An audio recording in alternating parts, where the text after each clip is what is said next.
बिस्मिल्लाहिर्रहमानिर्रहीम, अस्सलाम वालेकुम, गुड मॉर्निंग पब्लिक, सुबह बखैर। मैं हूं रुखमा इरफान मलिक और मेरे साथ मौजूद हैं अब्दुर्रऊफ साहब। अस्सलाम वालेकुम। और हमारा साथी इस्लामाबाद में हरमीत सिंह हमारे साथ मौजूद है आज भी। और दस्तार देखते हैं आज उसने किस रंग की पहनी हुई है? नीले रंग की है, मैंने नीले रंग की पहले से देख लिया। अच्छा, हरमीत हंसता मुस्कुराता उसी तरह से हमारे साथ है। Good morning sir. कैसे हैं हरमीत आप? कैसे आप दोनों? बिल्कुल ठीक। हम दोनों रोजाना की तरह। आप सुनाए दोनों कैसे? खूबसूरत हैं हम, बहुत खूबसूरत। कैसा है इस्लामाबाद का मौसम? काफी दिन से पूछा नहीं। मौसम तो वैसे हम देख रहे हैं काफी तो से गर्मी पड़ रही है, लेकिन आज ऐसा लग रहा है कि शायद बादल बरस जाए, कुछ कमी आ जाए गर्मी में। ठीक। लाहौर में तो अभी तक बहुत ज्यादा गर्मी की जो शिद्दत है वो बरकरार है, ह्यूमिडिटी जा ही नहीं रही है।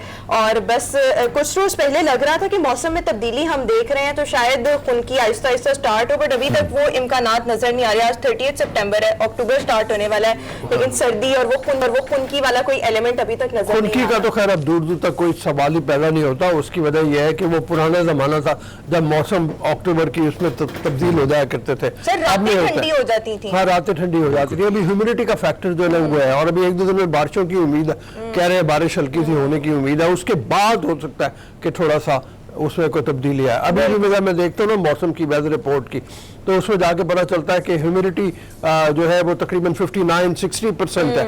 तो वो उसकी वजह से ये होता है कि टेम्परेचर 33 डिग्री भी है तो वो कहते हैं फील्स लाइक 40। बिल्कुल, वो ह्यूमिडिटी से ज्यादा गर्मी लगती है और दिल बहुत घबराता है। आज बताओ जी, आज रन डाउन क्या है फिर? चले मतलब उसकी हाँ, मौसम से जरा आगे निकल जाते हैं, वक्त नहीं जाया करते। सबसे पहले आपके साथ आज का रन डाउन डिस्कस करते हैं। सबसे पहले पब्लिक का डेली डोज, फिर पाकिस्तान में एडवेंचरस टूरिज्म के लिए क्या क्या अपॉर्चुनिटीज हैं, इस पर आज हम शो में तफसीलन गुफ्तगू करेंगे। कौन से आपको टूरिस्ट स्पॉट्स ऐसे मुहैया हो सकते हैं जहां पर आप खुलकर जी भरकर एडवेंचर्स कर सकते हैं, इस पर आज हम डिस्कशन करेंगे। फिर हम देख रहे हैं कि रुपए की कदर में मुसलसल कमी देखने में आ रही है और डॉलर की ऊंची उड़ान का सिलसिला जारी है। वजूहात पर बात करेंगे, इसका ओवरऑल इम्पैक्ट क्या आएगा, इस पर आज हम शो में डिस्कशन करेंगे। फिर हमारा अगला टॉपिक स्पेशली खवातीन के लिए बहुत ज्यादा इंटरेस्टिंग है। जब भी हम देखते हैं मौसम तब्दील होता है तो जो हमारी स्किन है या तो बहुत ज्यादा ड्राई हो जाती है या बहुत ज्यादा ऑयली हो जाती है, डिपेंडिंग अपॉन के वेदर कैसा है। सो इस पर भी आज हम शो में गुफ्तगू करेंगे कि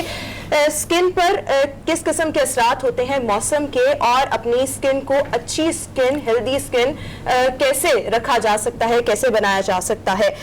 इसके अलावा शो में आज हम डिस्कशन करेंगे, हमने कुछ रोज पहले भी इस पर बात की थी कि बरतानिया में बदतरीन एनर्जी बहरान शिद्दत इख्तियार करता जा रहा है। एनर्जी बहरान, इस सिलसिले में फौज से मदद लेने का भी फैसला किया गया है। सूरत हाल क्या है, किस तरह से उसको ओवरकम किया जा रहा है, और इसके बरतानिया और यहाँ के जो दीगर शहर है बरतानिया समेत जितने भी दीगर मुल्हिका इलाके हैं वहाँ पर इसके क्या क्या इम्पैक्ट्स आएंगे, इस पर भी आज हम शो में गुफ्तगू करेंगे। और आखिर में अफगानिस्तान में शिकस्त का मलबा पाकिस्तान पर डालने के लिए अमेरिका की तैयारियां जोरों शोर से जारी हैं। और जिस तरह से वज़ीर आज़म इमरान खान साहब ने सर एक क्लियर स्टांस रखा था, एब्सोल्युटली नॉट का, अमेरिका को अड्डे भी नहीं दिए गए, सो उसका खमियाजा अब हमें भुगतना पड़ रहा है कि अब भुगतना पड़ रहा है। वो कल सेनेट में कल हमने बात भी की थी इसके ऊपर। सेनेट में 22 सेनेटर जो हैं उन्होंने करारदाद पेश की है, उसके ऊपर बिल के ऊपर बहस चल रही है। और उस बहस में ये बताया गया है कि 2001 से लेके 2020-21 तक पाकिस्तान का जो रोल है वो क्या रहा है। खास तौर पे पंजशेर के हवाले से भी बात हो रही है कि पंजशेर पे कब्जे में क्या जो हिंदुस्तान का प्रोपेगेंडा है, पाकिस्तान का हाथ तो नहीं रहा। इसमें तफसील से बात करेंगे जब आएंगे। डेली डोज की तरफ चले। बिल्कुल, सबसे पहले आगाज करते हैं डेली डोज के साथ। और सोशल दौर है, बहुत से लोग इस सोशल मीडिया प्लेटफॉर्म से मुख्तलिफ ऐप से फायदा भी उठाते हैं। गो कि इसके नुकसानात भी बहुत हैं, डिपेंड करता है कि आप इसका इस्तेमाल कैसे करते हैं। लेकिन सोशल मीडिया जहां लोगों को करीब लाने का एक जरिया है, आप अपने प्यारों से बातचीत कर सकते हैं, दूर दराज बैठे लोगों से बातचीत कर सकते हैं। वहां पर कभी कभी कुछ ऐसे इंसिडेंट्स भी पेश आए होते हैं माजी में जहां पर लोग एक दूसरे से, अपनी फैमिली मेंबर से बिछड़ चुके होते हैं। सो होता क्या है कि कोई ना कोई ऐसी वीडियो कोई वायरल हो गई जिससे वायरल होने के बाद जो मुतल्लिका शख्स होता है उसका उसकी फैमिली से राब्ता हो जाता है। सो एक शख्स जो कि 10 बरस की उम्र में अपने चचा के पास चले गए थे और वहां पर भाग गए थे, भागने के बाद जब वो थोड़े बड़े हुए तो उनको एहसास हुआ कि ये उनसे गलती हो गई, या फिर वो अपनी ऑब्वियसली फैमिली से बहुत दूर हो गए थे, मिल नहीं सकते थे, तो उन्होंने कुछ रोज पहले सोशल मीडिया पर एक वीडियो बनाकर पोस्ट की कि वो अपनी फैमिली से मिलना चाहते हैं, जिसमें उन्होंने अपने गांव का नाम मेंशन किया, अपने पेरेंट्स का नाम मेंशन किया। सो उसका रिजल्ट अब ये आया कि उनकी फाइनली अपनी फैमिली से, अपनी मदर से मुलाकात हुई है। और अब ये जो शख्स है इसकी उम्र कोई 60 प्लस है और खुद ये बाल बच्चों वाला है। मेरे ख्याल में 5 बेटियां हैं, 3 बेटे हैं। और अच्छा, वैसे रोमा अगर हम बात करें सोशल मीडिया के जरिए ना, सोशल मीडिया के जरिए ऐसी कहानी, ऐसी स्टोरी हमारे सामने आती है। मुझे याद है कि रावलपिंडी में कुछ ऐसी फैमिली से मेरी मुलाकात हुई जब मैं एक डॉक्यूमेंट्री शूट कर रहा था। तो पार्टीशन के वक्त जो उनकी आधी फैमिली हिंदुस्तान में रह गई थी और आधी यहाँ पे आ गई, तो उसके बाद उनका जो एक दूसरे से साथ कनेक्शन था या बात करने का जो सिलसिला था वो खत्म हो चुका था। अब जब सोशल मीडिया है तो उन्होंने ऐसी पोस्ट वगैरह की और करते करते कुछ वहां पे कुछ एक्टिविस्ट थे जिन्होंने उस पूरी फैमिली को ढूंढ निकाला और आज वो उसके बाद हालात नॉर्मल थे तो वो रावलपिंडी भी आए और ये लोग हिंदुस्तान भी गए। तो ऐसे कई फैमिलियां जो है वो मिले। और खासकर अगर हम बात करें तो भारत के काफी मारूफ जो अदाकार हैं या वो अपने घर आबाई घर देखना चाहते हैं, तो हमने देखा कि हमारे जो व्लॉगर हैं उन्होंने उनके घर वगैरह भी दिखाए, चाहे वहां के लोग हैं। तो ये कमाल की चीज है कि भैया आप बड़े आसानी से आप लोग तक पहुंच जाते हैं। बिल्कुल ठीक, और वाकई इसका फायदा भी बहुत ज्यादा है। सो इसको सबको ही चाहिए पॉजिटिव वे में यूज करें। जिस तरह से इसका फायदा बहुत ज्यादा हो रहा है, किस तरह से एक शख्स इतने सालों बाद अपनी फैमिली के पास जा पहुंचा। फिर ये कहा, उसका कहना ये था कि बेसिकली मुझे मेरी बहनों ने और मदर ने मेरे हाथ पर कोई निशान था उसको रिकॉग्नाइज करके पहचाना। बट एनीवेज हम अगली स्टोरी की तरफ आते हैं और अगली स्टोरी हमारे पास ये है। कोविड की वबा पिछले 2.5 साल से इसने पूरी दुनिया को अपने लपेट में लिया हुआ है। सो इस हवाले से ऑब्वियसली बहुत सारे सैनिटाइजर्स मुतारिफ करवाए गए कि किसी तरह से जो वायरसेस हैं, दूसरी जो चीज़ें हैं, उनसे छुटकारा पाया जा सके। और लोग बहुत ज़्यादा कॉन्शियस थे। अगर आपने देखा हो तो जब बिल्कुल आगाज हुआ था तो अपने फोन्स पर स्प्रे कर रहे होते थे, जिन चीज पर स्प्रे कर रहे होते थे। हमारे मीडिया के लोगों में ये बहुत रुझान था कि एक स्प्रे बॉटल उन्होंने अपने पास रखी होती थी और कहीं पर भी बैठने से पहले उस पर स्प्रे किया जा रहा होता कुर्सियों पे आप अपने बैठे हैं, मेज जहाँ पे रख रहे हैं वहां पे करें। अभी कमी आई है थोड़ी, अब बहुत ज्यादा कमी आ गई है। ये एक फोबिया सा था जो आहिस्ता आहिस्ता कम होता दिखाई दे रहा है। लेकिन अब एक ऐसी केसिंग अमेरिका में एक यंगस्टर की तरफ से इन्वेंट की जा रही है। अभी मुकम्मल तौर पर तो इसका आगाज नहीं किया गया, लॉन्च नहीं हुई, बट मोबाइल की एक ऐसी केसिंग बनाई जा रही है जिसमें आपको सैनिटाइजर भी मिलेगा, जिसमें आपको पावर बैंक भी मिलेगा और आप अपने मोबाइल को अच्छे तरीके से चार्ज भी कर सकते हैं और अपने फोन को जरासीम से पाक भी कर सकते हैं। वो सैनिटाइजर की सूरत में नहीं हो सकता ना, मतलब चार्जर फोन में। हाँ जी हरमीत, हाँ मैंने कहा इस चार्जर की झंझट से जान वो छुटकारा मिल जाएगा। दूसरी बात ये कि वबा जब आती है कुछ ना कुछ सिखा के ही जाती है, तो भैया ये भी अच्छी बात है। टेक्नोलॉजी में बहुत ज्यादा जिद्दत आ रही है, बिल्कुल आसानी भी हो रही है और हम देख रहे हैं कि रोज बरोज नई नई कोई ना कोई इन्वेंशंस हो रही हैं टेक्नोलॉजी की दुनिया में, which is obviously very good. मैं तो देख रहा था कि एक ऐसी वीडियो देख रहा था डॉक्यूमेंट्री के कोविड में इंसान को सिखाया क्या। तो जो लोग घरों में रहे हैं उनके बारे में खास तौर पे ये है, जहाँ पे लोगों ने बहुत वक्त ज़ाया किया, वहाँ पे ऐसे लोग भी हैं जिन्होंने बड़ी इन्वेंशंस की हैं, जिन्होंने बहुत किताबें पढ़ी हैं, जिन्होंने बहुत मुतालिया किया है, जिन्होंने बहुत आर्टिकल्स लिखे हैं, जिन्होंने नई नई तरह की म्यूजिक वीडियोस बना दी हैं। तो वो सारा कुछ आपको मिलता है देखने को और आपको एक उसे इंसेंटिव मिलता है कि मैं भी कुछ करूँ। मोटिवेशन है, मोटिवेशनल फैक्टर है ये एक बहुत ज्यादा। तो ये भी एक इस तरह की इन्वेंशन जब आती है तो ये आपको सिखाती है कि देखो ये हो रहा है। बाकी दिनों में आपने ये नहीं करना कि आप बिल्कुल बेकार होकर बैठ जाएं, वक्त नहीं जाया करना और आप किसी भी मौके को जाने नहीं दे सकते और उसका बड़े अच्छे से पॉजिटिव वे में उसको यूटिलाइज भी कर सकते हैं। तो ये हमें लेसन मिलता है कोविड की इस वबा से। अगली स्टोरी की तरफ आते हैं। अगली स्टोरी ये है कि जनाब सेनेट की कायमा कमेटी बराए इंसानी हुकूक ने बच्चों पर जिस्मानी सजाओं की मुमानत का बिल मुत्तफिका तौर पर मंजूर कर लिया है। अब ये जो बिल है ये जाएगा कौमी असेंबली में, जहां पर इस पर बहस होगी, जिसके बाद ये मुकम्मल तौर पर मंजूरी के बाद कानून की शक्ल इख्तियार कर जाएगा। इस बिल की कुछ हम आपको डिटेल्स शेयर करें तो इसमें यह है कि जो मदरसों में, स्कूल्स में, यतीम खानों में या डिफरेंट जगहों पर जो बच्चे होते हैं उनको किसी भी किस्म की सजा से बचाया जा सके। हम अक्सर देखते हैं मदरसों में, स्कूल्स में, स्पेशली सरकारी स्कूल्स में ये बहुत रिवाज होता है कि बच्चों को मारा जाता है और बहुत बुरे तरीके से मारा जाता है। बेल्ट्स का इस्तेमाल किया जाता है, जूतों का इस्तेमाल किया जाता है। अक्सर बच्चे जो हैं वो पढ़ाई से भी बागी होने लग जाते हैं या उस्ताद या जो भी इस तरह का तशद्दुद कर रहा होता है वो उनके लिए कोई अच्छी फीलिंग्स नहीं रखते, और अक्सर लोग तो ऐसे देखे घरों से जब उनको मारें पड़ती हैं तो वो घरों से भाग जाते हैं। सो ये बहुत अच्छी चीज है कि इस तरह की चीजों की रोकथाम के लिए ऑब्वियसली हमारे जो अवामी ओहदेदार हैं उनको अपना अपना किरदार अदा करना चाहिए। सो ये जब कानून की शक्ल इख्तियार कर जाएगा तो मेरे ख्याल में तब ये ज्यादा अच्छी चीज होगी। अभी तो खैर इस पर बहस वगैरह होनी है। वो कामरान भट्ट हमारे दोस्त हैं, उन्होंने डॉक्यूमेंट्री बनाई थी आज से कुछ साल पहले, कचरे के फूल, जो ऐसी बच्चों के बारे में थी जो मारपीट से, जो बाप की डांट से, जो कि स्कूल में किसी उस्ताद की मार से भागे हुए और फिर वो घर नहीं जा सके, और फिर उनके साथ जो ज्यादतियां हुई हैं, जिनसी ज्यादतियां भी हुई हैं, वो कचरों में रिस्क तलाश कर रहे हैं, अपना फुटपाथों में सो रहे हैं। बिल्कुल। तो वो बहुत ही दर्दनाक सी कहानी बन जाती है, और ऐसी तादाद में आपको बहुत सारे बच्चे हर शहर में मिलेंगे। इतने स्पेशली मुझे आज तक याद है कुछ अर्सा पहले मेरी एक नौजवान से मुलाकात हुई और वो किसी मदरसे में कुरान पाक हिफ्ज कर रहा था। तो उसने बताया कि अगर सबक ना याद किया हो या मदरसे में आप लेट एंटर हो तो हमारे मौलवी साहब हमें इस अंदाज में मारते हैं कि मैं सोचता हूं कि मैं किसी गाड़ी के नीचे अपना सर दे दूं और मैं मर जाऊं। यानी कि वो कहता था कि इससे बेहतर वो चीज है। यानी सोचे कि वो किस अंदाज में तशद्दुद किया जाता होगा कि वो बच्चे की ये थिंकिंग जो थी वो डेवलप हो गई। सो वाकई इन चीजों को कंट्रोल करने की, इनकी रोकथाम के लिए बहुत जरूरत है। अभी भी बहुत से इलाके, बहुत से एरियाज ऐसे हैं जहां पर इस किस्म की अवेयरनेस नहीं है। उस्ताद भी तशद्दुद करते हैं, बच्चे भी अपनी जुबान नहीं खोलते, और पेरेंट्स का एक वो माइंड सेट है कि उस्ताद की मार लाजमी होनी चाहिए। तो मेरे ख्याल में इन चीजों को स्कूलों और वहां तक नहीं है। मैं तो जैसे कह रहा हूं ना कि बाप, आपने सबक याद नहीं किया, टीचर ने शिकायत की, बाप ने आके इतना मारा जिसकी कोई हद नहीं, तो ये सारी तशद्दुद बंद होना चाहिए हर तरह का। बिल्कुल ठीक। खैर ये तो जब ये जो बिल है ये कानून की शक्ल इख्तियार करेगा तब हमें पता लगेगा कि इस पर कुछ काम हुआ है, क्योंकि अभी बहुत सी चीजें ऐसी होती हैं जो पाइपलाइन में होती है बट उन पर इम्प्लीमेंट नहीं होता। सो लेट्स सी इस पर किस तरह से इम्प्लीमेंट होता है। अगली स्टोरी हम आपके साथ शेयर करेंगे।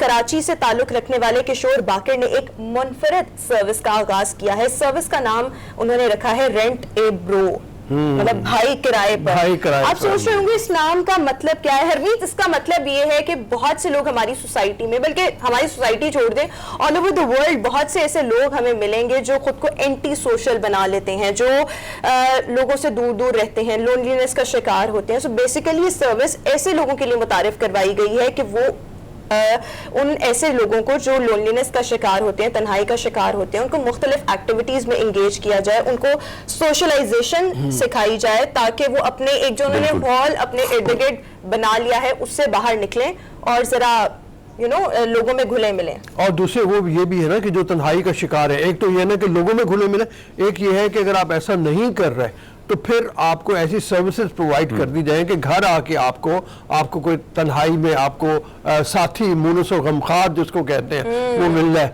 तो बड़ी अच्छी बात है, मतलब ये होना चाहिए। बाहर के मुल्कों में तो इस तरह की सर्विसेज पहले से काफी मौजूद होती है और वॉलंटियर करते हैं लोग। वो सिर्फ ये नहीं होता कि आप पैसे देके, बल्कि रऊफ साहब अगर हम देखें तो हमारे मुल्क में इस किस्म की चीजें ना होने के बराबर थी। यानी तन्हाई हमेशा हम देखते हैं कि गैदरिंग में, खासकर हम पिंड और देहात की बात करें तो वहां पे गैदरिंग आज भी होती है, हुजरे बने होते हैं। अगर पेड़ के नीचे पंजाब की मैं बात करूं तो वहां पे लोगों की गैदरिंग होती है। लेकिन आहिस्ता आहिस्ता हम बड़े शहरों की बात करें तो ये चीजें जो है, लोग दूरियां जो फासले वो बढ़ती जा रही है। लेकिन हाँ, ये जो तन्हाई होती है ये इससे डिप्रेशन और कई अमराज में आप मुब्तला हो जाते हो। खासकर हमने देखा है कि खुदकुशी का जो रुझान है वो भी इसी वजह से बढ़ता जा रहा है। क्या ख्याल है आप लोगों का? हाँ, बिल्कुल सही कह रहे हैं। हम इस तरह से अक्सर अपने शो में डिप्रेशन और एंजाइटी अभी हम कल भी डिस्कस कर रहे थे, तो वाकई जब आप इन लोगों को इनके हाल पर छोड़ देते हैं तो फिर अल्टीमेटली ऑब्वियसली उनके पास कोई ऑप्शन नहीं बचती सिवाय सुसाइड के। तो मेरे ख्याल में अपनी सोसाइटी में अपने इर्द गिर्द ऐसे लोगों पर नजर रखनी चाहिए जो तन्हाई का, जो डिप्रेशन का शिकार हो, और उनके लिए आपकी कैपेसिटी में मैक्सिमम आप जो भी कर सकें आपको करना चाहिए इंसानियत के लिए, और ये सब चीजें लाजमी होनी चाहिए। बट एनीवेज नेक्स्ट स्टोरी भी हमारे पास शहर कायद से है, और नेक्स्ट स्टोरी आज के हमारे पास ये है कि कराची समेत सिंध भर, ठट्ठा, बदीन, हैदराबाद, यहाँ पर 3 अक्टूबर तक बारिशों का शदीद इम्कान है, जिससे अर्बन फ्लडिंग का भी खतरा है, और ये भी खतरा है कि समुद्री तूफान भी आ सकता है, जिसको नाम दिया गया है गुलाब, समुद्री तूफान गुलाब का। मतलब गुलाब का नाम नहीं वैसे समझ आया, इसको क्यों दिया गया गुलाब? पता नहीं, इंडिया की तरफ से नाम रखा गया है उसका। तो वो मतलब उन्होंने इसका नाम रखा है समुद्री तूफान का, कोई ना कोई नाम तो रखते हैं लेकिन बादल उन्होंने रखा है। तो इसका ज्यादा जो हिट करने का अंदेशा है वो तो इंडियन स्टेट्स की तरफ है, जो उड़ीसा है खास तौर पे उसके बारे में कहा जाता है कि वहां टकराएगा, लेकिन उसके असरात कराची तक पहुंचने का डर है और अंदेशा ये है कि यहाँ अर्बन फ्लडिंग कराची में, ठट्ठा में, बदीन में, कुछ और सिंध के जो अजला हैं उसमें वहाँ पे होने का जरूर है, बहुत जोर की बारिशें होने का, तेज बारिशें होने का। हम देखें कराची में आप भी रहे मैं भी रहा हूं, तो वहां पे एक चीज हम देखें तो कराची वालों को हल्की सी बारिश में भी बहुत कुछ भुगतना पड़ता है। मुझे याद है कि जो बनारस का एरिया हो गया या फिर हम जाए, क्योंकि वहां पे कच्ची आबादी है, गुलशन गाजी और इस किस्म के जो कच्चे इलाके, वहां पे एक भयानक फ्लड जो है वहां पे आ जाते हैं। साथ साथ अगर हम बात करें जो नाजिमाबाद के एरिया है, वहां से अगर आप सफर भी करते हैं तो जो आधे घंटे का सफर होता है ना भैया, वो भी उसमें 4-5-6 घंटे लग जाते हैं। तो ये बहुत बड़े उन बेचारों को उन तकलीफ दे मराइल से गुजरना पड़ता है। आज भी अगर हम देखें तो वहां पे नालों की जो साफ सुथराई है, खासकर जो कब्जा माफिया है, उसके खिलाफ कोई कार्रवाई अब तक नहीं हो रही है। बिल्कुल ठीक है, बात करें अभी जल्दी से क्विकली मतलब करें। अगली स्टोरी हमारे पास पेट्रोल प्राइसेस से पहले एक और चीज के आज 30 सितंबर है, कल से ये होगा कि जिन्होंने खुद को वैक्सीनेट नहीं करवाया, मजीद रिस्ट्रिक्शंस, मजीद सख्ती के साथ उन पर आयद की जाएंगी। आपको पेट्रोल नहीं मिलेगा, अभी भी नहीं मिल रहा, लेकिन अभी थोड़ी सी लीनियंसी शो की जा रही थी। तो अगर आपने खुद को वैक्सीनेट नहीं करवाया तो मजीद रिस्ट्रिक्शंस आप पर लगेंगी, बैंक सर्विसेज से आप महरूम रहेंगे। सो आपको चाहिए कि लाजमी खुद को वैक्सीनेट करवाएं। अब तो इतना आसान प्रोसीजर है, आप वॉक इन भी वैक्सीनेशन मतलब खुद को वैक्सीनेट करवा सकते हैं। तो मेरे ख्याल में हम जिस तरह से बार बार अपील ही कर सकते हैं कि लाजमी खुद को वैक्सीनेट करवाएं और खुद को और अपने इर्द गिर्द जितने भी लोग हैं उन सबको महफूज रखें। और आज का हमारे पास एडिटोरियल ये है कि जनाब पेट्रोलियम मसनूआत की कीमतों में फिर से इजाफे का इम्कान है। 1 अक्टूबर से ये इजाफा में भी कर दिया जाए, 5.5 रुपए इजाफा किया जाएगा पेट्रोल की कीमत में और 3.5 रुपए के लगभग इजाफा किया जाएगा डीजल की कीमत में। प्रपोज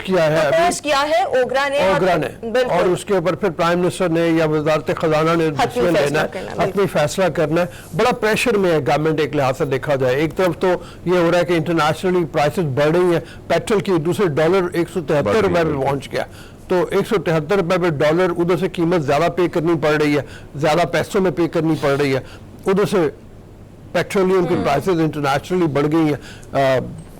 तो वो दोनों प्रेशर है, उसमें पता नहीं क्या। अगर हम देखें सर रोबू साहब, तो पेट्रोल की जो बोट है उसमें भी इजाफा देखने को मिल रहा है। साथ साथ जिस तरह रोमा हमेशा कहती है कि भैया ओगरा की जानिब से तो 5 रुपए की सिफारिश जाएगी, खान साहब कहेंगे नहीं यार तरस खा लो थोड़ा सा, 2 रुपए ही कर लो।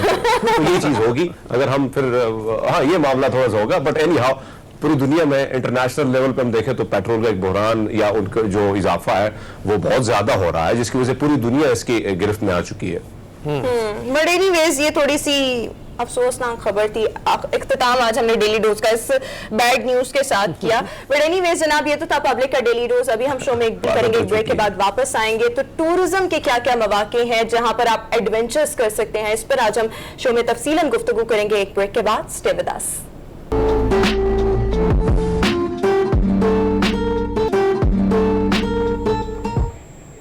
ब्रेक के बाद एक बार फिर से शो में आपको खुशामदीद कहेंगे। व्यूअर्स आप देख रहे हैं गुड मॉर्निंग पब्लिक और अभी हम बात करेंगे कि पाकिस्तान में ऐसे कौन कौन से टूरिस्ट स्पॉट्स मौजूद हैं जहां पर आप एडवेंचर्स कर सकते हैं।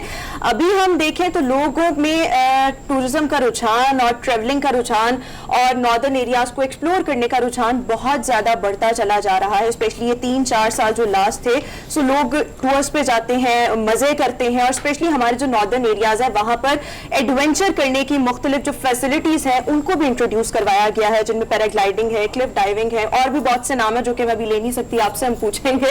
बट एनीवेज कौन कौन सी ऐसी जगह हैं जहां पर हम एडवेंचर्स कर सकते हैं और पाकिस्तान में टूरिज्म को लेकर क्या क्या चैलेंजेस दरपेश हैं और किस तरह से पाकिस्तान में हम टूरिज्म को प्रमोट कर सकते हैं, तफसीलन आज हम डिस्कस करेंगे। हमें शो में ज्वाइन करे हैं इंटरनेशनल टूरिस्ट हैं, डोमेस्टिक टूर्स भी ऑपरेट करते हैं, लेकर जाते हैं, मोहम्मद अली हमारे साथ शो में मौजूद है। Ali thank you so much, welcome to good morning public. बहुत ज्यादा आपने ट्रेवल किया हुआ है, इंटरनेशनली तो किया हुआ है, बट हम पाकिस्तान की बात करेंगे ना, तो पाकिस्तान में ऐसे कौन कौन सी जगह है जहां पर हम जाकर एडवेंचर्स भरपूर तरीके से कर सकते हैं और एडवेंचर्स किस किस मायत के हो सकते हैं? बिस्मिल्लाहिर्रहमानिर्रहीम। जो आपने क्वेश्चन किया कि ये है कि पाकिस्तान में कौन कौन से प्लेसेस ऐसी हैं कि जहाँ पे हम जाके एडवेंचर्स कर सकते हैं, उनमें top of the list Khanpur dam है आपके पास। Then you can go for like एक चिराट में रिसेंटली एक स्टार्ट हुआ, उन्होंने फैसिलिटी स्टार्ट की जिप लाइन की, that is I guess one of the most longest zip line of Pakistan.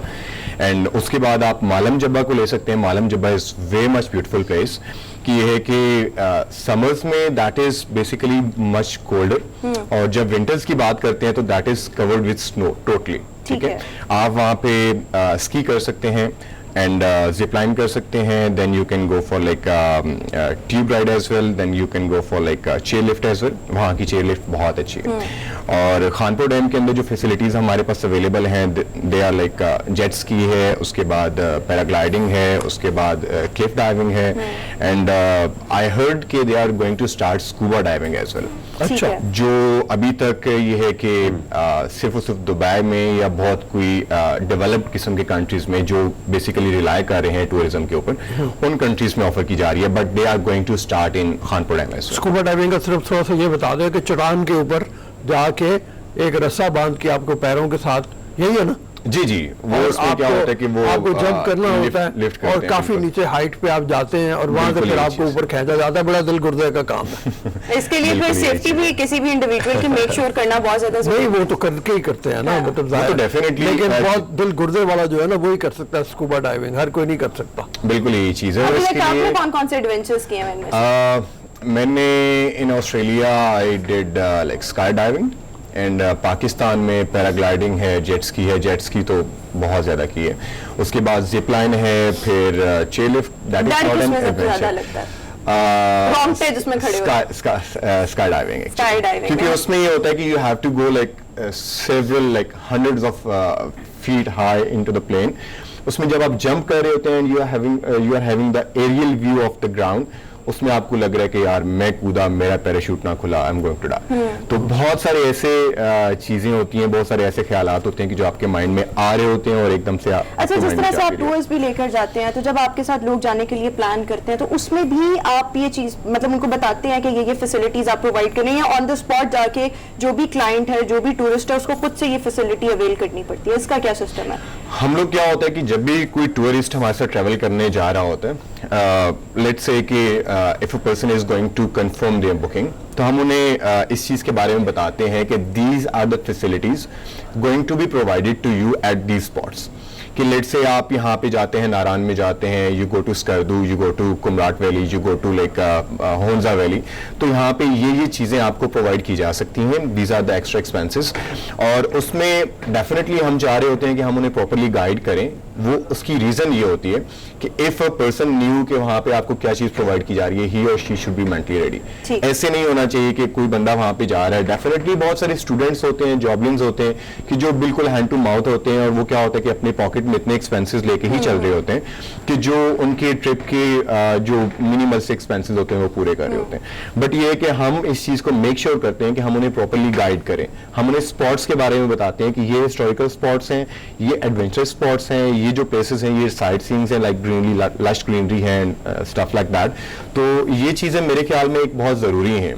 कोई भी कंपनी है, कोई भी टूरिस्ट जा रहा है, तो they should grab a lot of like information from their guides, कि ताकि ये है कि वो वहां पे जाके क्लियर होने चाहिए, वहां पे जाके लेट से हाँ मसला ना हो। सेकंड अमूमन हम देखते हैं कि जितने भी आपके जैसे दोस्त जो है वो टूरिस्ट को लेके जाते हैं घुमाने फिराने, तो कई हमने ऐसे देखे कि वो कहते हैं कि भैया हमें बड़ी बातें की जाती है कि वहां पे ये सहूलियात होंगी, फिर वहां पे वो खाना भी जो होता है ढंग का नहीं होता है।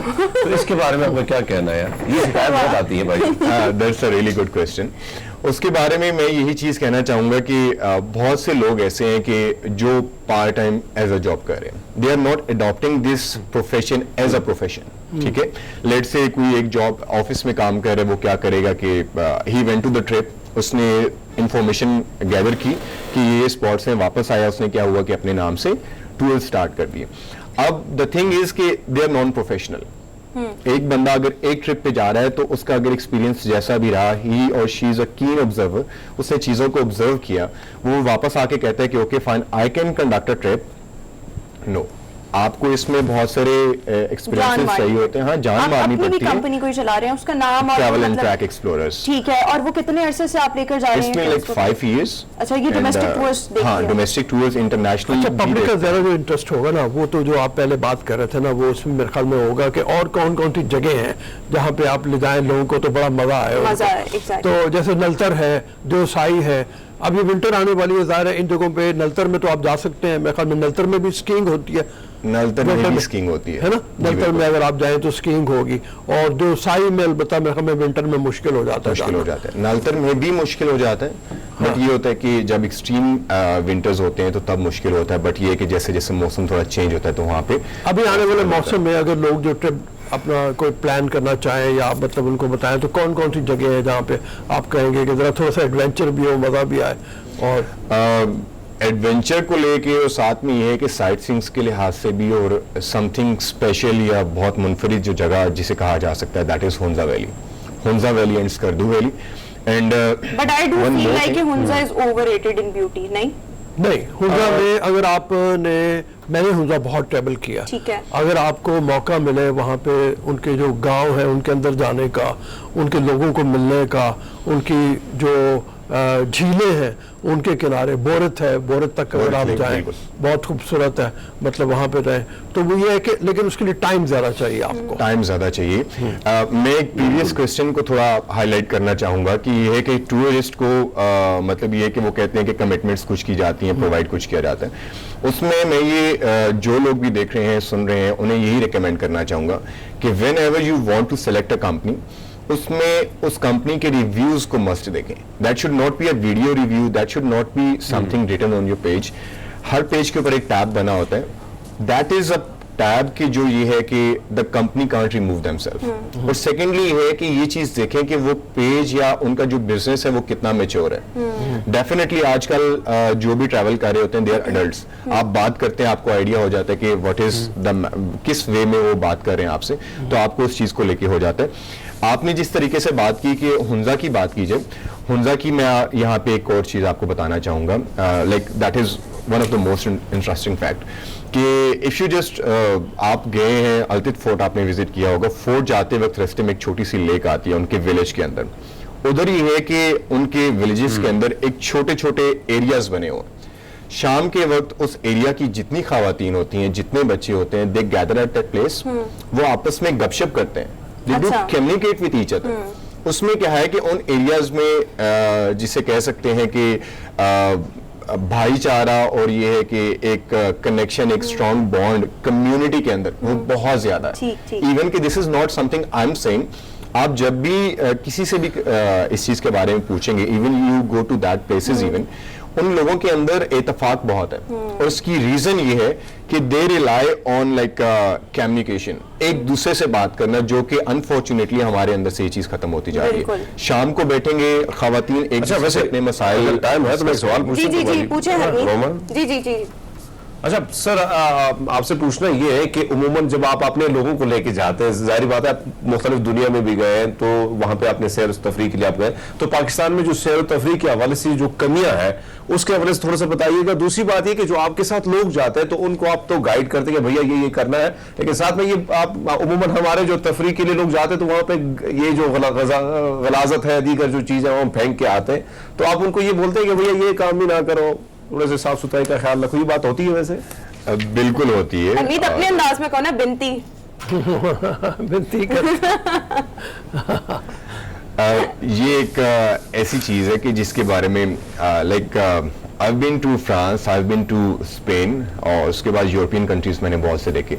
अगर बात की जाए कि उनके पास टूरिज्म के स्पॉट्स हमसे बहुत अच्छे हैं तो गलत बात है। सिर्फ चीज ये है कि उनके पास शायद हमसे जो जिसे कहते हैं कि कुदरती नज़ारे, वो ये है कि वो शायद एक खैर वो तो एक अल्लाह ताला की ज़ात की अता है, वो अवेलेबल है, रिसोर्सेज अवेलेबल हैं और उसके बाद प्लेसेस भी अवेलेबल हैं, but the way they carry their places, जिस तरीके से वो उन्हें ग्रूम करते हैं, जिस तरीके से वो उन्हें क्लीन करते हैं, सिर्फ वो लोग, वहाँ की गवर्नमेंट्स नहीं, वहाँ के लोग भी जिस तरीके से वो उस चीज़ का ख्याल करते हैं, कोई भी वहाँ पे टूरिस्ट जा रहा होता है, they treat that place like their home. वहाँ पे I've seen many tourists, वो क्या करते हैं कि if you are grabbing a shopping bag, ठीक है, जिसके अंदर आपकी डिफरेंट चीजें पड़ी हैं, ईटेबल्स पड़ी हैं, स्नैक्स पड़े हैं, वो खाएंगे, उसके बाद क्या है कि बैग में डाल देंगे, सिर्फ इतना सा काम है। और यहाँ पर आप देख रहे हैं क्या हालात हैं। हाँ, हम लोग अनफॉर्चुनेटली इस चीज को नहीं करते। सैफल मलूक बहुत प्यारा ऐसे हमारा, बहुत खूबसूरत जगह की जिसे शायद दुनिया से दूर दूर से लोग देखने आते थे, but if you go to that place recently, आपको लगेगा कि यार ये मैं कहाँ पे आ गया हूँ, this is just a dump. मैंने अभी लास्ट ईयर विजिट किया था, तो वहाँ पर बहुत ज्यादा गंद था, बट किया क्या जाए ना, देखिए कोई सजाएं वगैरह मुतय्यन की जाए, क्या किया जाए कि लोग जुर्माने होने चाहिए, बहुत शदीद किस्म के सजाएं बिल्कुल होनी चाहिए। बाहर के मुल्कों में जैसे सिंगापुर में हमने देखा है, आप चिंगम भी फेंके ना, सिगरेट का बट भी फेंके तो आपको $500 सिंगापुर के जो है जुर्माना भी बड़ा हैवी फाइन है। तो इस तरह की चीजें होनी चाहिए। जैसे आप बात कर रहे हो, मैं आपको बताऊं, मैंने भी चूंकि फ्रांस की वादियां और स्पेन की और स्विट्जरलैंड की ये सारी देखी हुई है। हकीकत ये हमारे इलाके कम नहीं है, लेकिन जहाँ इंसानी हाथ आ जाता है ना, वहाँ पे गड़बड़ होती है। अब पाकिस्तान में बहुत खूबसूरत जगह जो मैंने बात देखी है जहाँ पे आम आदमी नहीं जाता, तो हम कहते हैं यार अल्लाह करे यहाँ पाकिस्तानियों को पता ना चले अभी इस जगह का। अभी जिस तरीके से आप कह रहे हैं, मैं आपको एक अपना वाकया सुनाना चाहूँगा कि जो मेरे साथ पेश आया। मैं रिसेंट नया ऑस्ट्रेलिया गया था, तो पाकिस्तान में रह रहे कि वही सारे ख्यालात, वही कम्युनिटी की वो जो एक माइंडसेट बना हुआ था। तो मैं एक्चुअली क्या हुआ कि गाड़ी चला रहा था, मेरे साथ मेरा एक दोस्त बैठा था, उसने क्या हुआ कि सिगरेट स्मोक किया, ठीक है। स्मोक करने के बाद उसने क्या किया कि उसने गाड़ी का शीशा थोड़ा सा नीचे किया, उसने बट बाहर फेंक दिया। अब क्या है कि वहां पे रोड कैमरास इंस्टॉल्ड हैं, ठीक है। एक वो है कि जो आपको फाइन दे रहे होते हैं और एक वो होते हैं कि जो आपकी रिकॉर्डिंग कर रहे होते हैं, जो ट्रैफिक पुलिस वहां की ऑपरेट कर रही होती है। उन्होंने उस चीज को भी रिकॉर्ड किया और वहां पे जो इवन के जो आपकी पिछली गाड़ी वाला है, अगर वो नोटिस कर लेते कुछ चीज, तो वो उस वक्त फौरन उस चीज को रिपोर्ट कर सकता है, दे कैन डू दैट। पिछली गाड़ी वाले ने शायद रिपोर्ट किया उस चीज को, उन्होंने क्या किया कि फुटेज निकाली एंड ही हैड टू पे लाइक $1200 और मेरे ख्याल में इस तरह की चीजें पाकिस्तान में भी इंप्लीमेंट होनी चाहिए। हमारे पास अभी वक्त बहुत मुख्तसर है, लास्ट 2 मिनट्स है, जाते जाते बस ये बता दें, सर्दियां आ रही हैं, क्विकली बताएं कि कौन सी जगह विजिट की जाए बस। I would say Hunza. और वहां पर जाके एडवेंचर्स अगर करने हो तो वो किस किस्म के हो सकते हैं, लाइक उन चीजों को dry fruit, apart from dry fruit. नहीं, हुंजा में मतलब आप हुंजा में भी जरा बात कर लेते हैं ना। हुंजा में क्या करीमाबाद को अपना मस्कन बनाए या गुलकिन वगैरह में जाएं, कौन सी जगहों पे जाएं? मतलब वो करीमाबाद बहुत अच्छी जगह है अगर रहने के लिहाज से। वहाँ की सबसे अच्छी बात यह है कि वहाँ से आपको 360 व्यू मिलता है। उसके बाद यह है कि करीमाबाद के साथ एक बहुत प्यारी एक लिविंग फैसिलिटी रिसेंटली वहाँ पे इंस्टॉल की गई है, जिसे हुंजा ग्लैम्पिंग रिजॉर्ट कहा गया। That is basically a glamp, very beautiful place. Hunza में, करीमाबाद एंड देन अलीयाबाद। ठीक है, हुंजा जाएं इन सर्दियों में, करीमाबाद जाएं और अलीयाबाद जाएं। अलीयाबाद नीचे है, करीमाबाद ऊपर है। करीमाबाद थोड़ा सा एक स्टेप्स में आ जाते हैं, ढेर सारा करीमाबाद स्टे के लिहाज से। हरमीत कुछ कह रहे हैं जी? हरमीत क्या कह रहे हैं? हाँ, मैं कहता हूँ हुंजा का वैसे ड्राई फ्रूट बड़ा कमाल का होता है और सर्दियों में वैसे भी ज्यादा खाया जाता है। तो भैया एक वादा आपने भी हमसे किया हुआ है कि आपने हमें सवात लेके जाना है, पता नहीं वो मौका कब आएगा। But anyways thank you so much, चलिए आपने हमें शो में ज्वाइन किया, भी आपको खिलाऊंगा। चले इंशाल्लाह जल्दी प्लान करते हैं। व्यूअर्स, जिधर भी जाएं लेकिन अपने मुल्क का, वहां की सफाई सुथराई का लाजमी तौर पर ख्याल रखें। इसी मैसेज के साथ अभी हम शो में एक ब्रेक के बाद दोबारा हाजिर होंगे।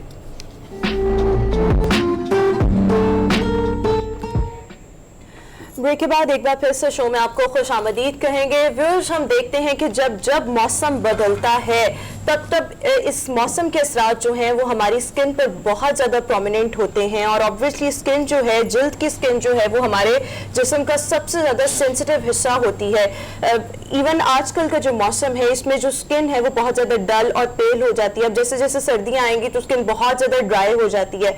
सो इन चीज़ों को ठीक किस तरह से किया जा सकता है, किस तरह के मॉइस्चराइजर्स का इस्तेमाल किया जा सकता है। और आजकल तो इतने ज़्यादा टेक्नोलॉजी का दौर है और इतनी ज़्यादा हम मेडिकल की दुनिया में इतनी ज़्यादा इन्वेंशंस देख रहे हैं कि अपनी स्किन को डिफरेंट प्रोसीजर्स से भी ठीक रखा जा सकता है। वो प्रोसीजर्स क्या क्या हो सकते हैं और बेसिकली स्किन को एक अच्छी सेहत में रखने के लिए किया क्या जाना चाहिए, किस किस्म के मॉइस्चराइजर्स का इस्तेमाल किया जाना चाहिए और क्या क्या चीज़ें हो सकती हैं, हम शो में इस पर गुफ्तगू करेंगे। हमें शो में ज्वाइन कर रहे हैं एक्सपर्ट एक्नी और पिगमेंटेशन डॉक्टर मुबशर साहब। डॉक्टर साहब, thank you so much, welcome to the show. फरमाइएगा, मौसमियाती तब्दीली जो है वो हमारे जिल्द की स्किन पर किस तरह से असरअंदाज होती है और हम स्किन को हेल्दी किस तरह से रख सकते हैं, क्या किया जाना चाहिए, किस तरह से मॉइस्चराइजर्स का इस्तेमाल किया जाना चाहिए, किस तरह से हम स्किन की सेहत को बेहतर रख सकते हैं? Thank you very much miss Roma. First of all I am thankful to Abdul Rauf साहब, मिस रोमा और हरमीत सिंह साहब कि आपने मुझे यहाँ पे इनवाइट किया है। और हाँ, आज जो मिस रोमा ने सवाल किया हमसे कि मौसमी तब्दीली जो हो रही है, हम लोग शिफ्ट हो रहे हैं समर से विंटर की तरफ, तो जो करंट वेदर सर्कमस्टांसेस हैं तो वो आपकी इस पे स्किन पे क्या असरात छोड़ेंगे और इसको हाउ टू ट्रीट दीज जो वेदर इफेक्ट्स हैं। तो जो सबसे इम्पोर्टेंट है नाउ डेज, मिस रोमा ने ऑलरेडी मेंशन भी कर दिया इस चीज़ को कि अपनी स्किन को आप मॉइस्चराइज रखें, इसको ड्राई ना होने दें। डू योर बेस्ट कि इसको ड्राई ना होने दें, क्योंकि मौसम चेंज हो रहा है, स्किन ड्राई होगी तो स्किन फर्दर डैमेज की तरफ जा सकती है। दूसरा ये कि सन एक्सपोजर से अवॉइड करें, जितना मैक्सिमम हो सके सन एक्सपोजर से अवॉइड करें, क्योंकि सन में यूवी रेज होती हैं, अल्ट्रावायलेट रेज होती हैं जो कि आपकी स्किन को डैमेज करती हैं। अच्छा पाजी, आपने डॉक्टर साहब हमने बात की कि धूप से अवॉइड करना, अब सर्दियों का मौसम आ रहा है, उमूमन डॉक्टर साहबान कहते हैं कि भैया धूप अच्छी भी है, तो फिर उस जब सर्दी होंगी तो उसके लिए क्या करना होगा? ये बहुत अच्छा सवाल किया हरमीत साहब ने कि जिसका जवाब पूरी पब्लिक ऑफ पाकिस्तान को देना बहुत जरूरी है। वो ये कि हमारा एक बेसिक कंसेप्ट बना हुआ है कि sun exposure is very much necessary for vitamin D production, ठीक है। दिस इज ट्रू, इसमें हमें कोई वो इनकार नहीं है, this is very much necessary और ये sun exposure to some extent होना भी चाहिए। बट जो लेटेस्ट हमारी मेडिसिन की रिसर्च बताती है और जो हमारी स्टडीज बताती हैं वो ये है कि sun exposure in the morning time from 7 to 9 AM only for 10 to 15 minutes. I am repeating it कि sun exposure in morning 7 to 9 AM and only for 10 to 15 minutes is recommended, ठीक है। और दूसरा जो आपको विटामिन डी की कमी को पूरा करने के लिए जो रिकमेंडेशन है मेडिकल साइड से वो ये है कि आप विटामिन डी के सप्लीमेंट्स लें या विटामिन डी के जो इंजेक्शन अवेलेबल है हमारे पास वो यूज करें।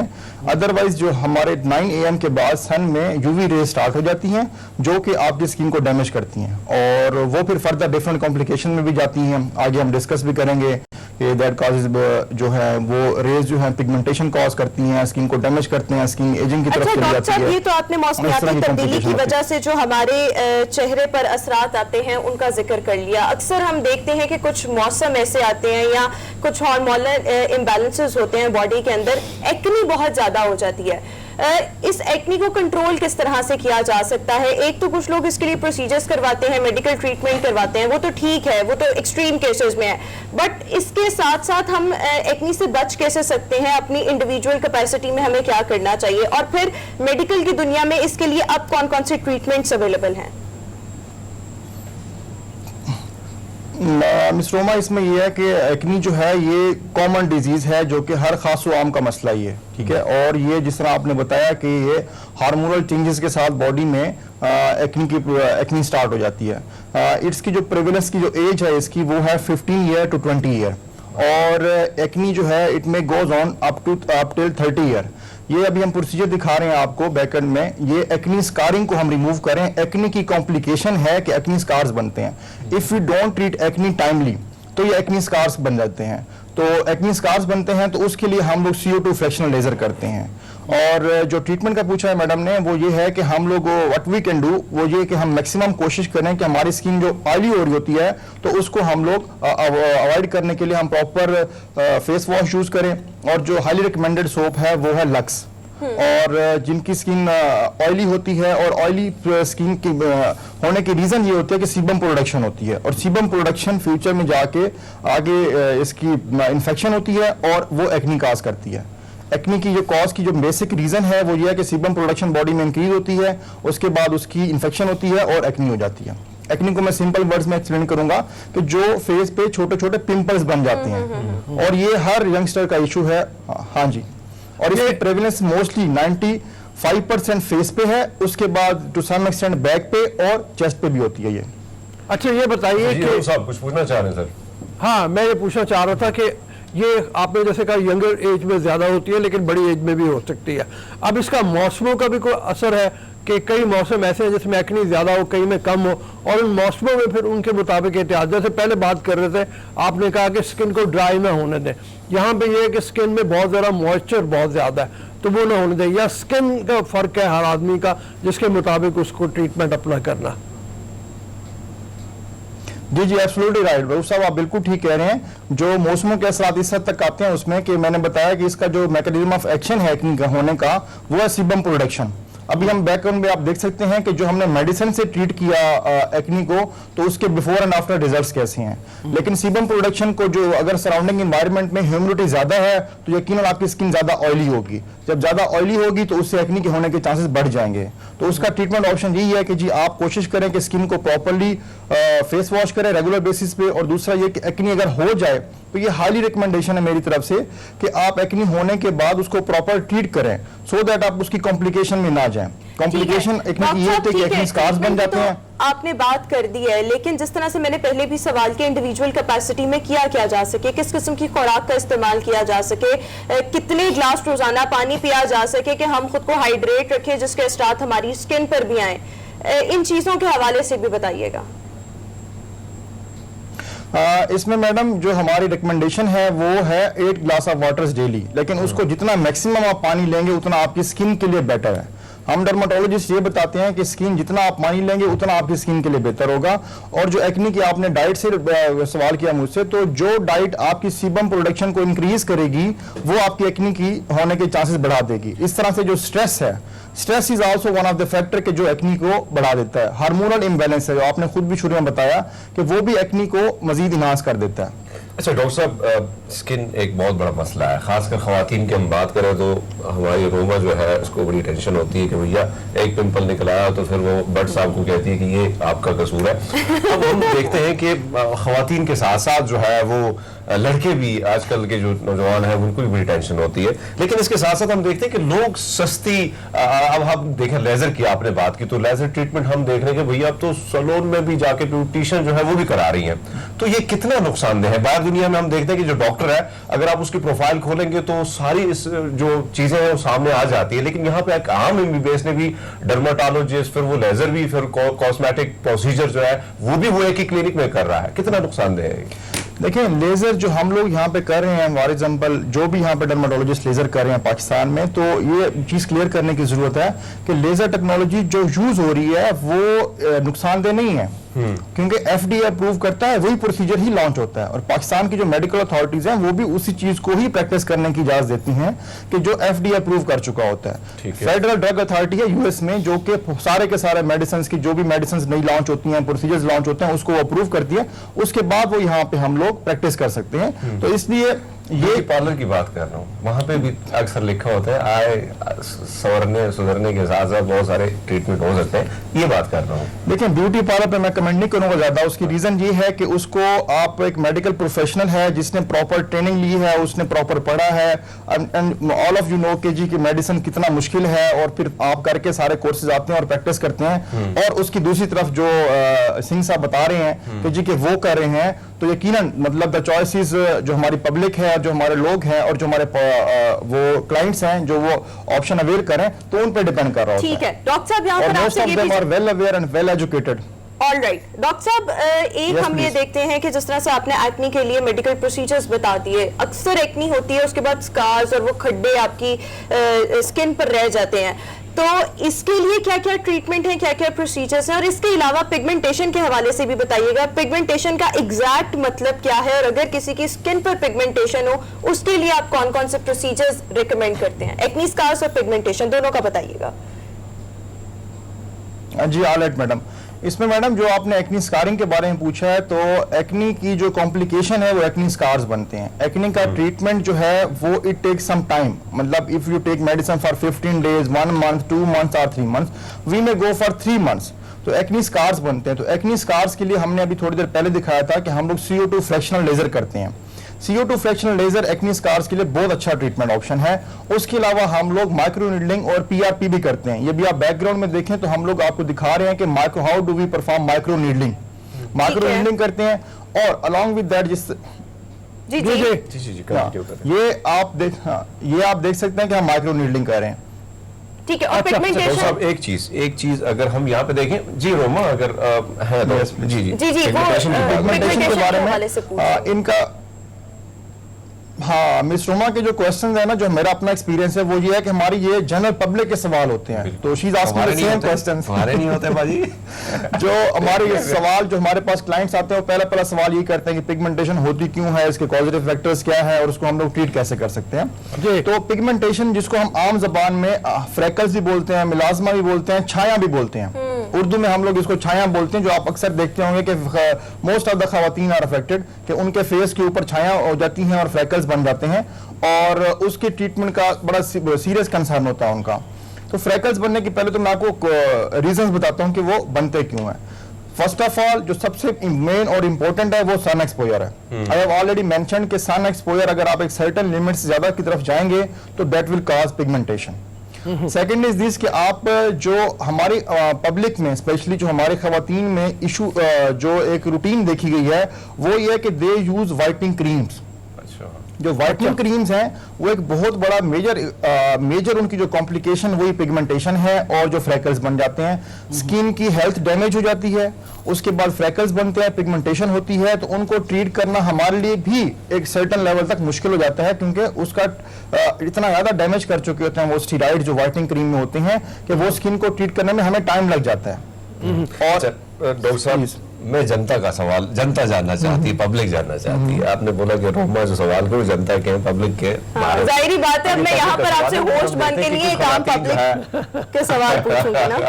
लेकिन ये इसी तरह के सवाल ये होते हैं कि वो गिला करते कि जो लेजर है वो करके लेजर का ट्रीटमेंट करते हैं तो वो जो बाल है अगर वो हट भी जाए दोबारा कोई मोटे मोटे बाल जो है वो दोबारा आ जाते हैं। इसकी क्या वजूहत है? दूसरी बात लाइफस्टाइल जो है वो कितना मैटर करता है स्किन के लिए, सोचना, थिंकिंग, इस हवाले से थोड़ा सा बताइए भाई। देखें जो हमारी पिगमेंटेशन को पहले हम बता रहे थे तो पिगमेंटेशन की पॉजिटिव फैक्टर्स मैंने आपको बताया, उसके बाद हम उसके ट्रीटमेंट की तरफ भी जाते हैं। ट्रीटमेंट में हमारे पास डिफरेंट ऑप्शन है, बट फर्स्ट मैं सिंह साहब का इस सवाल का जवाब देता हूं कि जो आपके हेयर ग्रोथ होती है, हेयर ग्रोथ ये हमारी इस वक्त ऑलमोस्ट कोई 80-90% खवातीन का प्रॉब्लम है। हेयर ग्रोथ की मेन जो रीजन बन रही हैं जो हमारे सामने आ रही हैं, जो हमारी स्टडीज बताती हैं, वो ये कि आप में मोस्ट ऑफ द खवातीन जो फेस करती हैं वो हार्मोनल इंबैलेंस है, ठीक है। और जो मेन इसकी जो पॉजिटिव इसकी जो मेन डिजीज है जिसकी वजह से हेयर ग्रोथ हो जाती है फेस के ऊपर स्पेशली, वो पीसीओएस है, पॉलीसिस्टिक ओवरियन सिंड्रोम। और उसमें हाँ जी, और उसमें ये होता है कि उसकी 3 मेन उसके जो सिम्टम्स हैं, एक आपके फेशियल हेयर ग्रोथ होती है, हॉर्सनेस ऑफ वॉइस होती है, आपकी आवाज जो खवातीन है हमारी उनकी आवाज थोड़ी सी भारी होना शुरू हो जाती है लाइक मेल। तीसरा ये है कि उसमें हेयर फॉल स्टार्ट हो जाता है। तो व्हाट वी डू, जब हमारे पास आते हैं हमारे क्लाइंट्स के, उनको ये हेयर वो हमारे पास रिपोर्ट करते हैं विद दिस इशू के उनको हेयर ग्रोथ है फेस के ऊपर, लेजर कर दें आप, तो हम क्या करते हैं उनका हार्मोनल प्रोफाइल करा के अलोंग विद दैट हम गायनेकोलॉजिस्ट की भी कंसल्टेशन लेते हैं ताकि दोनों इश्यूज को साइमल्टेनियसली एड्रेस किया जाए और परमानेंट ट्रीटमेंट की तरफ जाए। इन स्पाइट ऑफ दिस अच्छा डॉक्टर साहब, इस वक्त अगर आप विजुअल्स में देख रहे हो, विजुअल्स में देखिएगा ये जो प्रोसीजर इस खातून का हो रहा है, इस प्रोसीजर को क्या कहते हैं, ये किस पर्पस के लिए हो रहा है? मैडम ये प्रोसीजर हम लोग इसको क्यू स्विच कहते हैं and this is use for pigmentation, reduce pigmentation. Q switch laser है ये, और ये स्किन ग्लो के लिए भी यूज होता है और पिगमेंटेशन के लिए भी यूज किया जाता है। और जो हमारा पिगमेंटेशन को एड्रेस करने के लिए इसके रिजल्ट्स बहुत अच्छे हैं और इसका फौरन से रिजल्ट आता है। लेकिन आप ये देख सकते हैं वीडियो में कि ये जो हमारे पास हमारी क्लाइंट करा रही हैं इनका पिगमेंटेशन का ऐसा इशू नहीं है, इनको हम लोग करें स्किन ग्लो के लिए। This is also used for skin glow क्योंकि इससे स्किन रिजुविनेट होती है और स्किन ग्लो करती है। अच्छा, पिगमेंटेशन के लिए जो हमारे पास ट्रीटमेंट ऑप्शंस हैं, जी डॉक्टर साहब, मतलब वो पिगमेंटेशन की भी आपने बात कर ली, या इसके ट्रीटमेंट में भी कोई चीज रहती है आपकी बाकी, और फिर लेजर के हवाले से बताइएगा कि लेजर में और क्या क्या कुछ है जो इलाज करते हैं आप? लेजर के हमारे पास डिफरेंट ऑप्शंस हैं। जिस तरह मैंने पहले बताया कि हम लोग हेयर रिमूवल के लिए लेजर करते हैं, और वो जो फेशियल हेयर है मोस्टली, और कुछ लोग फुल बॉडी हेयर की तरफ भी जाते हैं, हेयर रिमूवल की तरफ जाते हैं। और दूसरा हमारे पास ये CO2 फ्रैक्शनल लेजर है जो कि हम एक्ने स्कार्स के लिए करते हैं। और तीसरा हमारे पास जो है वो हम लोग ये जो लेजर हो रहा है ब्लैक हेड्स के लिए कर रहे हैं। और तीसरा हमारे पास ये है कि हम लोग मोल्ड रिमूवल करते हैं लेजर से। मोल्ड रिमूवल के साथ हम लोग जो आपके मार्क्स बने होते हैं उनको रिमूव करते हैं, हम टैटू रिमूव करते हैं लेजर से, और इस तरह से डिफरेंट ऑप्शन हैं।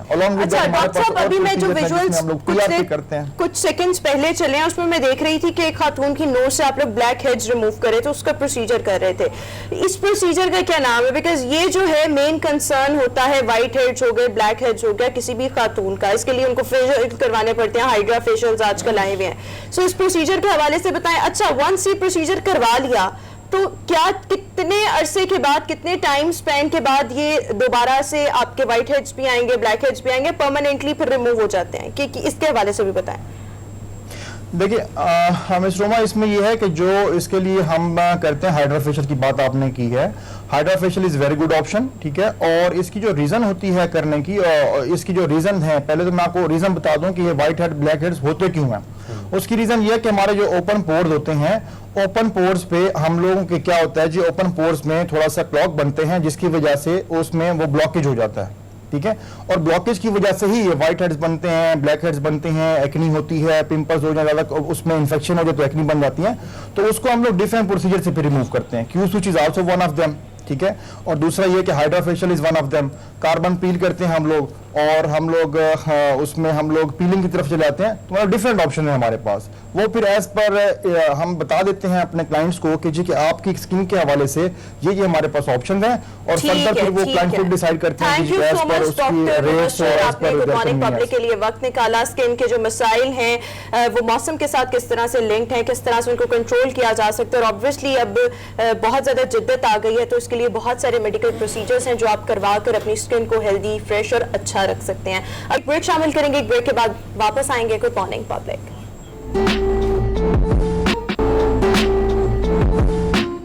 ब्रेक के बाद एक बार फिर से शो में आपको खुशामदीद कहेंगे। व्यूअर्स, अमरीकी डॉलर की कीमत मुल्की तारीख की बुलंद तरीन सतह पर पहुंच चुकी है। डॉलर की ऊंची उड़ान का सिलसिला जारी है, और इंटरबैंक की अगर बात की जाए तो यहां पर डॉलर जो है 159 रुपए 60 पैसे, और ओपन मार्केट की अगर हम सूरत हाल को देखें तो यहां पर 173 रुपए पर बंद हुआ।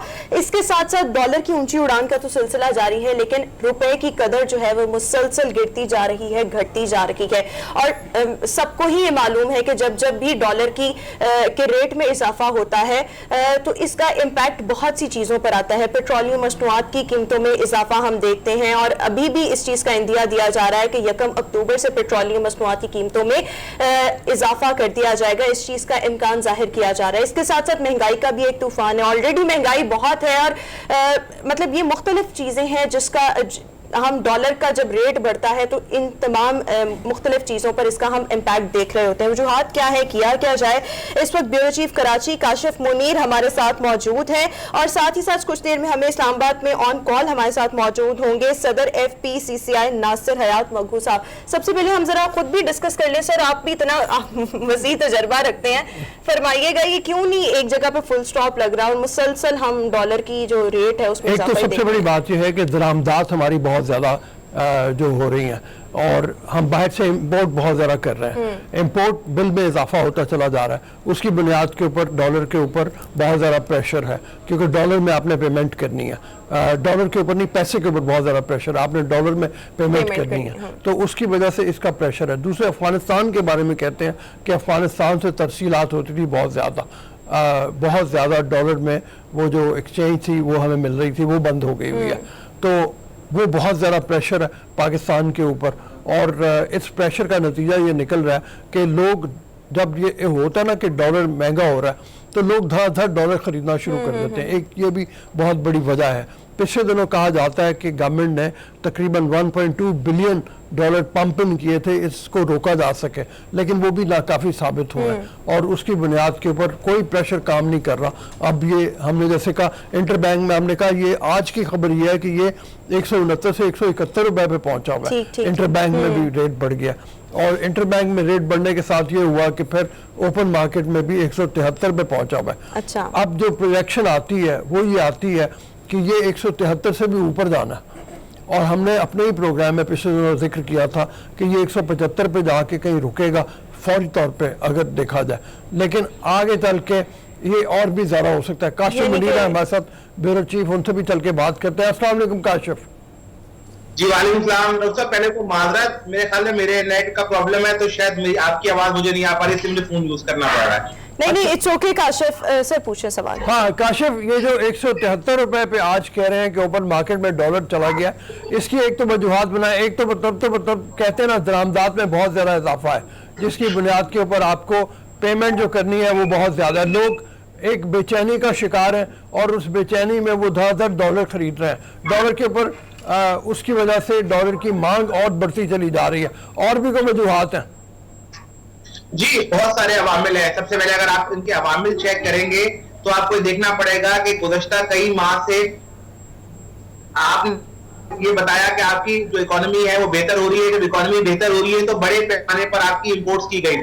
जब बड़े पैमाने पर इंपोर्ट्स की गई तो जब इंपोर्ट्स है तो अब 6 अरब डॉलर महाना इंपोर्ट हो गई है।